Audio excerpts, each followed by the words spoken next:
Today I want to share my thoughts with you on the House of Bow. I actually have older scents. I'm a huge fan of this house. I kept catching myself buying a new bottle after the other because they are very, very unique and very different from everything else I own.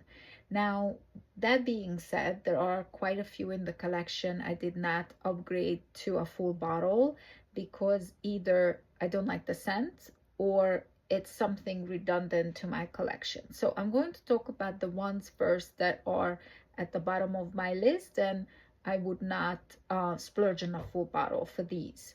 So at the very, very bottom, which, is not surprising because I think most people who tried this house feel the same way as I do, is Oro Verde. So I have the small official sample from Oro Verde. Oro Verde is unique because this one has a cannabis note, which I'm not particularly interested in. I'm not a big fan of cannabis in any shape or form. When I smell someone smoking it, it automatically makes me want to puke. So I don't like it. Now, this one is more of the fresh leaf of the cannabis, which technically could work because it's a green scent. I put a little bit on the blotter here. There's just something in this that screams no to me. I don't want to say that it's vile. The very first time I smelled this, I honestly felt it was vile. I could not bear this on my skin. I would not like if someone else next to me smelled like this at all. And all I could think of that it is that cannabis note, because otherwise it has bergamot, mate, it has green watermelon, vetiver, basil.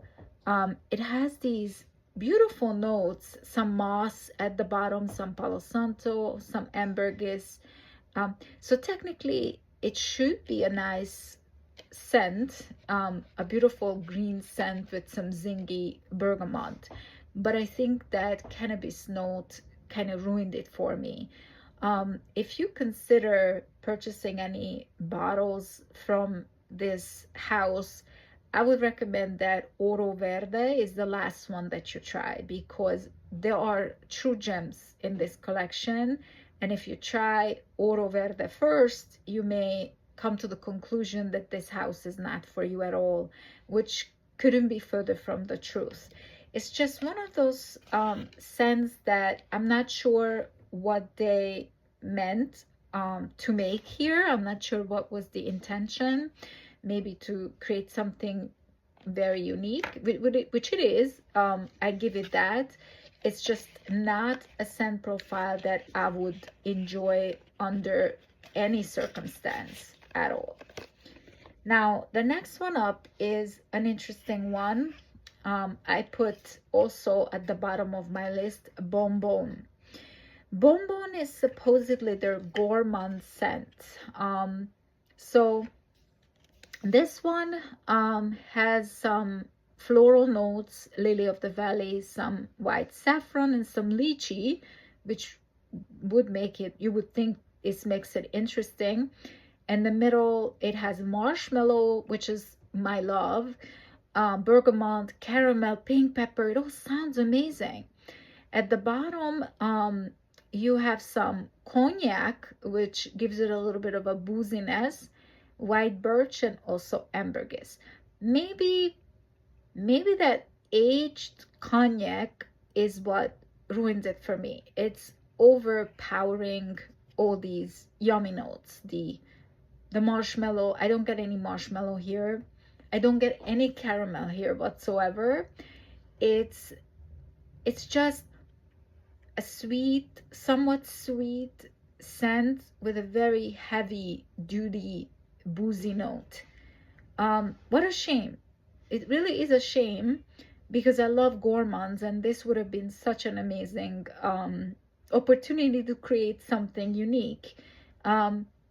it is not something I enjoy. And actually from this, I had a larger decant at some point, which I sold. I just repurchased a small one because I wanted to have the full collection in my possession to do this review. But I'm not sure what to make of this scent. I don't enjoy it. I would not buy a bottle of this. And again, if you ever get curious about this house, which you obviously are, that is why you're watching this video, Bon Bon would be one of the last scents that I try from the house.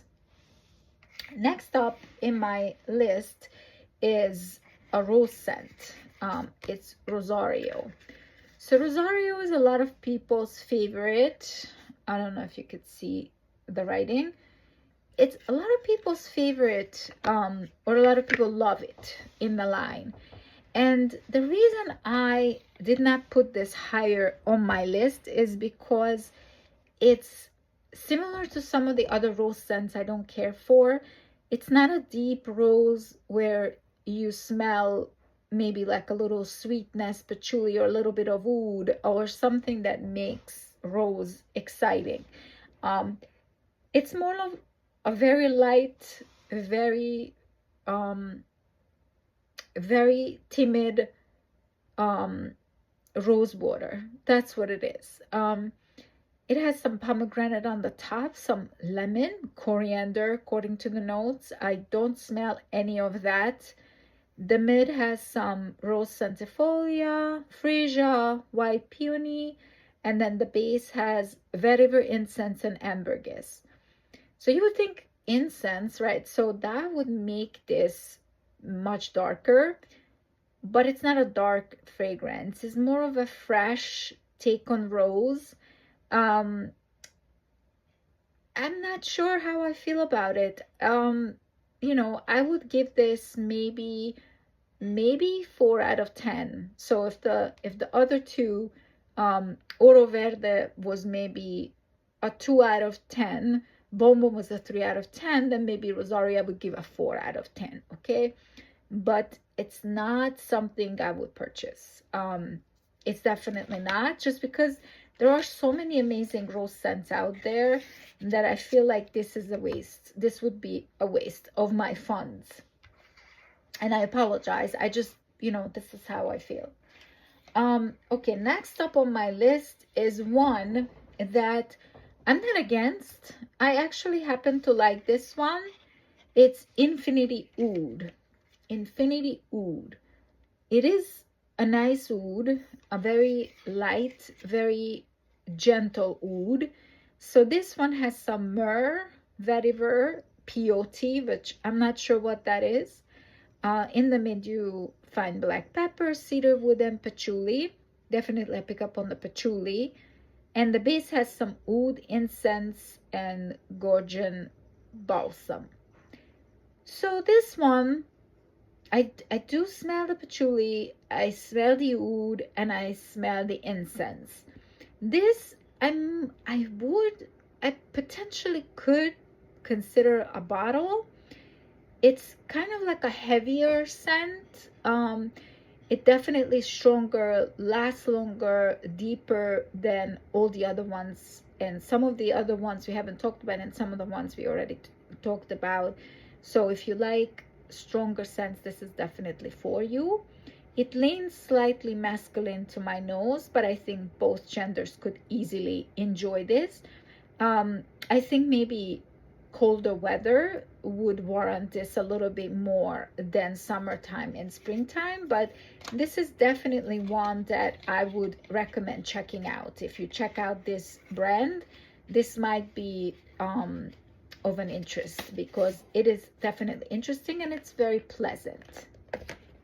Next up is a scent that I would recommend mostly to men. So this is Cosmos. Cosmos. It is a beautiful scent. I would love to smell this on a guy. As far as I'm myself concerned, I would never put this on skin. I would never put this on myself, ever. So this one has praline, some metallic musk accord aged whiskey. So maybe that's what gives that heavy duty masculinity to this scent. In the mid, you have some dragon blood incense, Mexican cacao, some charcoal, interesting, and the base has smoked leather, orris concrete, and agar wood. In this one, what I smell here is a very, very strong leather note. It comes across as a super strong leather with that whiskey, with that heavy, boozy, dry alcohol. That's what I smell in here. So, and slightly smokiness. I like it. Like I said, on a man, this would be a killer, but any woman, I don't think any woman would enjoy this, to be quite honest. So this one I would give a 6 out of 10. Okay, next one up that I wanted to talk to you about is one that I have actually a bigger sample of. It's El Sereno.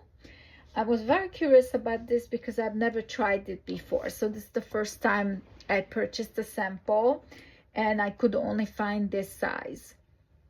The brand is very cute. They selling these sizes. You could pick out, I think, 3, and then you pay something under $100 for the 3, and it's a 10 mil. Or secondary market, you oftentimes find individual pieces, either in the teeny tiny bottles or the 10 mil. So this one, again, it's interesting because I find this very masculine as well. It's not a scent profile that I would use. It's I'm not even sure what I'm smelling. Some green notes, some type of herbal notes that I smell, some smokiness. This one actually has metallic notes on the top, which I'm not a big fan of in general. Has some musk, some praline, again, some whiskey, coal, dragon blood resin, cacao, smoke, leather, agarwood, and orris. So this is similar in style. El Sereno and Cosmos are very similar to me in style, in terms of leaning super masculine, boozy, woody, smoky, very, very interesting, but not for a woman. I would not put this on my skin. So Cosmos and El Sereno, I would recommend this to men, and a man may interpret this scent differently and rank it higher than I did, because they're good quality scents. It's just, as a woman, these are definitely not unisex to my nose. I would not wear these. Okay, now next we are arriving to the more interesting ones or exciting ones that I have full bottles of, and I would definitely 100% recommend you to buy full bottles from these. Okay, so this is the last 5 that I have that I want to talk about, and the last 5 that they have. And number 5 spot for me is Aqua de Santos. Aqua de Santos is a citrus scent with some herbal notes on top. It has some lavender, and I love lavender, lime, some aldehydes, neroli in the middle with some conquet, thyme, vetiver, angelica, and cedar at the base. This one is so much like Celine's Parade to my nose. It's 100% reminiscent of that scent. It's a beautiful citrus. I would say in some ways it's even smoother than Parade. I think Parade has a little bit more moss. This one is just much smoother. It's a beautiful, beautiful, smooth citrus, fresh, invigorating citrus. Um, if you like Pacific Chill from Louis Vuitton, if you like Imagination, if you like Parade from Celine, you would love this. And this is maybe a better option in terms of price, because House of Bow always offers coupons. You just have to look for them. And you can also find this very frequently on the secondary market. People sell House of Bow all the time, and they usually go very quickly. Once someone posts it, by the night they're gone. So it's a nice citrus, you know, if you have a lot of citrusy scents, maybe it's redundant for you. I felt that I love this scent, even though I do have Imagination and Parade, but maybe this offers something slightly different that I really, really enjoy. The next one, oh, and I want to show you the bottles. So the bottles all come with these beautiful caps, honoring the Mexican heritage. It's actually real stone, and the prices, I mean, the bottles are priced accordingly because these are all handcrafted, heavy duty, real stone type of caps, and each bottle comes with a special colored stone. So each has a different color stone, and it's really beautiful when you put these on the shelf to even look at. Now, next up, I have one that I did have the full bottle, and I ended up selling only for one reason. This is Espiritu. Espiritu is, they oftentimes describe this scent as a spa-like, calming, spiritual scent. I believe this was the first one they created for the remembrance of the father's death, the creator's father's death. And it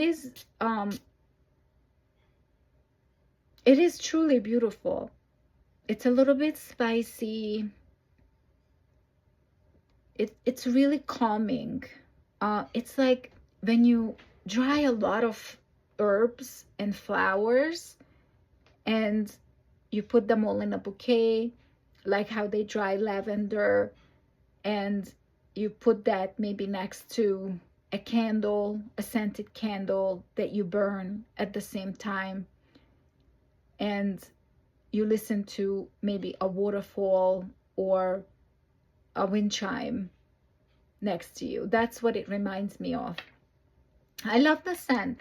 The only reason I sold this bottle is because I have a scent that is so similar, and it's Raja's Turandot. Raja's Turandot, I reviewed it in my other video, is super close to this. But when you compare the two, for whatever reason, I prefer the Raja just slightly more. I think it has a slight edge over this. It's a little smoother. It's a little bit more feminine than Espiritu. But I think Espiritu is a great choice for men and women, and I would recommend buying a full bottle of that one. Now, these are, the last few are all 9 out of 10, 10 out of 10. So I'm not going to even get into that individually. They're all amazing. Okay, number 4 in my list is Casablanca. Now, Casablanca is a very exciting scent for me. Look at the beautiful cap with this one. Casablanca has some white tea. It also has mineral notes, which I'm not really crazy about in general. You don't really pick up on that too much in this.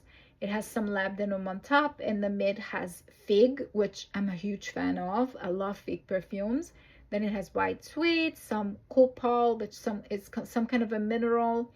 Then at the bottom, at the base, you have tobacco, bourbon, vanilla, and some oud. Now, this one is, to my nose, it's not oudy at all. Maybe slightly I pick up more on the tobacco in here. So you definitely smell something boozy. Maybe the mixture of the tobacco and the oud what gives that booziness. I don't smell too much vanilla. I don't smell the fig individually. It just comes across as this sweet, boozy tobacco scent. This one, and I talked about this in other videos, this is also one of those scents that when you just put on a blotter like this, you will easily dismiss, because it's like, yeah, okay, it's not that mind-blowing. But when you put this on skin, the way it radiates off your skin throughout the day, that boozy note becomes one with your skin, and it's just mind-boggling. You have to try this on skin. The dry down is to die for. You're not gonna smell tea and the fig and all of those notes that I told you that this one has. But the booze and the tobacco and the way all these notes mix together, it dries down something amazingly beautiful on skin. I love this. I almost didn't buy a full bottle because I had a sample, and I sampled it just like this and I dismissed it. And then one day I was, because I tend to be very impulsive with my scents, I just talked myself into trying it one more time. And this time I put it on skin. And the way I felt about it, it's really beautiful. It's breathtakingly beautiful. And the last two in the house are all breathtaking scents. Very unique, projecting, exciting, highly recommended. And that being said, number 3 spot will be Lamar. But really, there are no ranking from here on. These are all amazing. So Lamar is unique, just like the other ones. Lamar has gardenia. A lot of times when you read reviews, they mention that this is one of the best gardenia scents out there, along with the next one we will talk about next. This one has some seawater, which is interesting. Pink pepper on the top. Then some tuberose, jasmine, ginger, and at the base, coconut, almond milk, and olibanum. Definitely the jasmine, definitely the tuberose. That's what hits my nose first. When you put this on skin, the gardenia is much heavier. It's a heady gardenia scent mixed with the little bit of that tuberose and the jasmine. That's what I smell for the most part here. When you put it on skin, again, it's magic.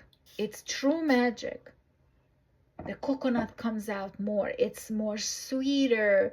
The almond milk, the gardenia and the ginger gives a little bit of a spark. It's truly a beauty. If you love florals, heady florals, with some sweetness and some slightly nutty quality, this is an amazing choice. My last two is Ave Maria.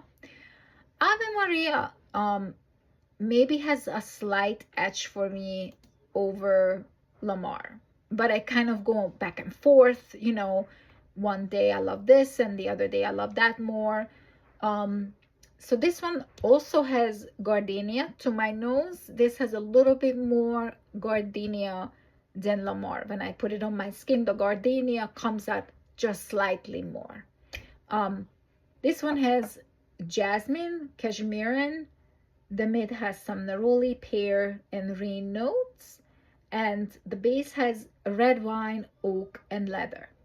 Now, the red wine is what makes this one super interesting and super different. I have to tell you, when I first saw that note, I was scared a little bit because I hate the smell of alcohol, especially red wine. I don't think it smells pleasant. I don't even like to drink it. I mean, hit me with a good margarita, I'll drink that. But red wine is just not something I drink, and definitely not something I enjoy smelling. So here, it's not, you can't really tell when you smell this that it has a wine note. All it is, it gives it a little bit of spark. It gives it a little zing. It gives it a little tartness. It's not necessarily boozy.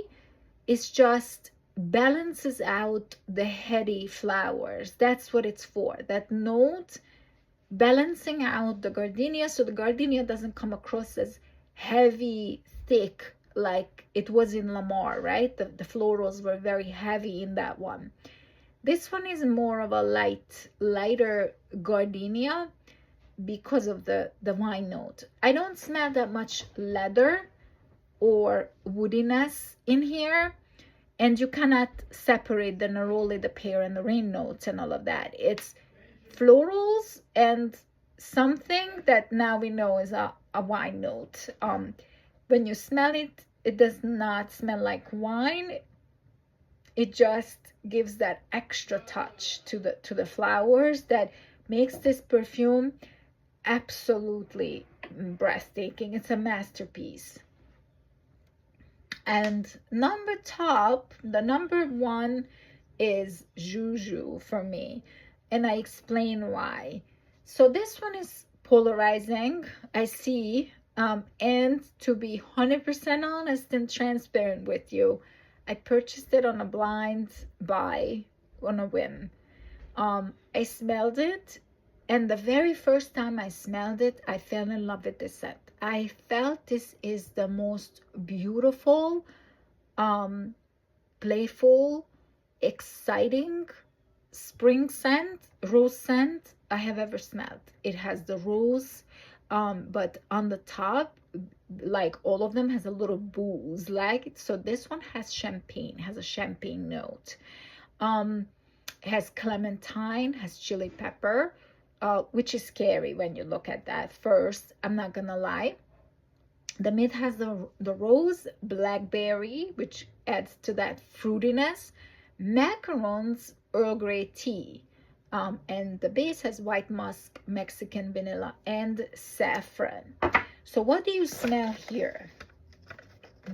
I mean, the macaron, I think they put that in there, they threw that in there just to make it a little bit more exciting. You cannot really smell macarons in here. It's just kind of makes it, ooh, what is that? It has macarons in it, but that's all that is. There's nothing in here that would be like, oh, that, right, that's macarons. No. Definitely the rose, but the rose is dancing with the tea and the blackberry and the tangerine. There's no pepper. You don't smell peppers. I don't smell saffron. What I smell is a heavy duty, fruity, playful tea rose. Not a tea rose, but like rose and tea with fruit, and the clementine on the top gives that sparkle with the champagne. I mean, this is a true masterpiece. This scent is the, like, one of the best, one of those scents that when I first smelled it, the very first time, it blew me away. It went up to my top 5 list immediately.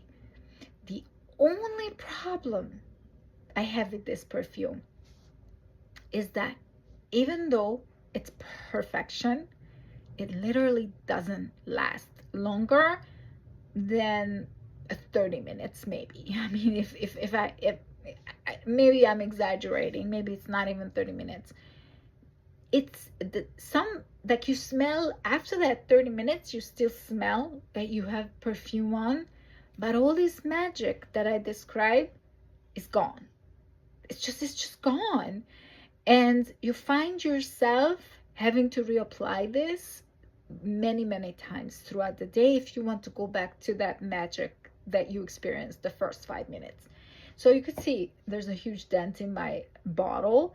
It's because you can't just spray this like normal. Normally you would put what, like 4 or 5 sprays when you use perfume. With this one, you just have to bathe yourself, and then eventually throughout the day you have to go back and you have to do it again, because it just loses that aroma that you love so much. I put this on top because the scent is truly intoxicating. It's good for all seasons.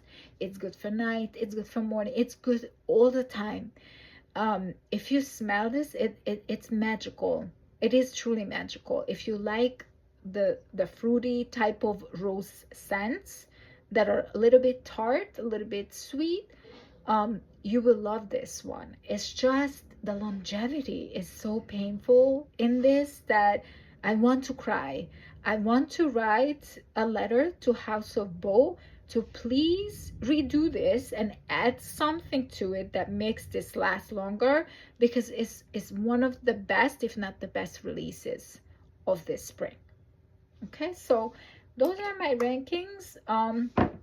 Let me know in your comments what you think, which ones you have, which ones you have tried, which one you're curious about.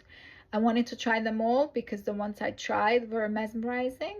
And like every brand, some of them are great and then other ones are forgettable. But that's just how it is with all the brands for me. I hope you enjoyed this video. Have a nice day.